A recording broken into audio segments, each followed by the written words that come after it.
आज की सुबह का सुप्रभात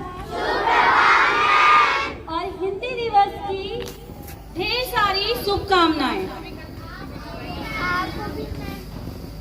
हिंदी दिवस जिसे 14 सितंबर को हर वर्ष मनाया जाता है, इसके लिए कहा गया है सबसे पहले, निज भाषा उन्नति अहे सब उन्नति को मूल, बिन निज भाषा ज्ञान के मिटत न हेय के सूल। अर्थात मातृभाषा की उन्नति के बिना किसी भी समाज की या किसी भी समाज की यानी कि क्या है, तरक्की संभव नहीं है। तथा अपनी भाषा के ज्ञान के बिना मन की पीड़ा को दूर करना भी मुश्किल है।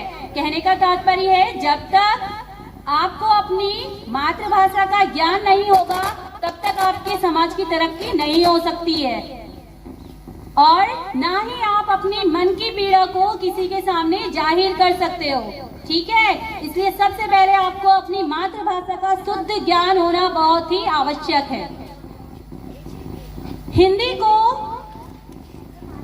हिंदी दिवस के रूप में मनाने की शुरुआत हुई थी 14 सितंबर 1949 से। सबसे पहले महात्मा गांधी ने एक साहित्यिक सम्मेलन में 1918 में ये प्रस्ताव रखा था कि हिंदी को राष्ट्रभाषा का दर्जा दिया जाए। उसके बाद ये बात चर्चा में रही और धीरे धीरे सभी लोगों ने जब इस बात का अनुभव किया तो उसके बाद संविधान सभा ने सन 1949 में 14 सितंबर के दिन हिंदी को राजभाषा का दर्जा दिया। हिंदी हमारी कार्यकारी भाषा भी है, कई राज्यों में ये राजभाषा के रूप में है और कार्यकारी भाषा के रूप में भी इसका प्रयोग किया जाता है। हिंदी के लिए सबसे पहले महात्मा गांधी जी ने कहा है कि एक राष्ट्र राजभाषा के बिना गूंगा है। जिस प्रकार राष्ट्रगीत, राष्ट्रध्वज संपूर्ण राष्ट्र के गौरव में स्थान प्रदान करते हैं, उसी प्रकार राष्ट्रभाषा भी गौरवपूर्ण स्थान देती है, यानी कि गौरवपूर्ण स्थान हमें हमारी राष्ट्रभाषा से ही मिलता है। जब तक हमें हमारी भाषा का शुद्ध ज्ञान ना हो तब तक उस भाषा को कोई महत्व नहीं होता है।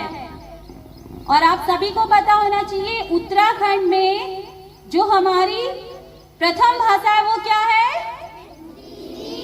हम कहाँ के निवासी हैं? कौन से राज्य के? उत्तराखंड के, है ना? तो हमारी प्रथम भाषा क्या है? हिंदी। तो सबसे पहले आपको हिंदी का शुद्ध ज्ञान होना बहुत ही आवश्यक है। हिंदी आपको शुद्ध रूप से पढ़नी, बोलनी और लिखनी आनी चाहिए। जब तक आपको अपनी भाषा ही नहीं आएगी तब तक आप और दूसरी भाषा को कैसे सीख सकते हो? जो भाषा आप अपने परिवार में, अपने घर में, अपने पास पड़ोस में बोलते हो, आपको उसी का अगर सही से ज्ञान नहीं है तो आप ऐसी दूसरी भाषा को कैसे सीख सकते हो जिसे आप सिर्फ 1 घंटा पढ़ते हो? तो सबसे पहले आपको अपनी मातृभाषा का शुद्ध ज्ञान होना चाहिए। और हिंदी दिवस मनाने का खास कारण यही था कि हिंदी को प्रभावशाली बनाया जाए और उसका अधिक से अधिक प्रचार प्रसार हो। इसीलिए हिंदी दिवस मनाया गया, क्योंकि जो हिंदी का महत्व था वह कम होता जा रहा था। क्योंकि अंग्रेजी शासन ने जब हमारे ऊपर हुकूमत की तो हिंदी का महत्व कम होता गया, और उसके महत्व को बनाए रखने के लिए, उसके प्रचार प्रसार को बनाए रखने के लिए 14 सितंबर को हिंदी दिवस के रूप में मनाया जाने लगा। मेरा सभी बच्चों से अनुरोध है, जब भी आपको हिंदी पढ़ाई जाए तो खास तौर पे वर्णों के उच्चारण में, मात्राओं के उच्चारण में और शब्दों को लिखते समय मात्राओं के सही प्रयोग पर विशेष ध्यान दें। उसमें कहीं भी त्रुटि ना करें। अगर मैंने आपको कई बार बोला है, अगर र का उच्चारण हुआ है तो नीचे बिंदा लगाना ना छोड़ें। अगर वो छोटी सी बिंदी आप नहीं लगाते हैं तो वो र के बदले ड हो जाता है। जहां आपको क्या लिखना है, बड़ा लिखना है, तो आप वो बिंदी लगाना छोड़ दे तो वो बड़ा नहीं होकर के बढ़ा हो जाता है। कई बार मैं आपको बोलती हूँ कि बेटा एक छोटी सी बिंदी आपका सारा अर्थ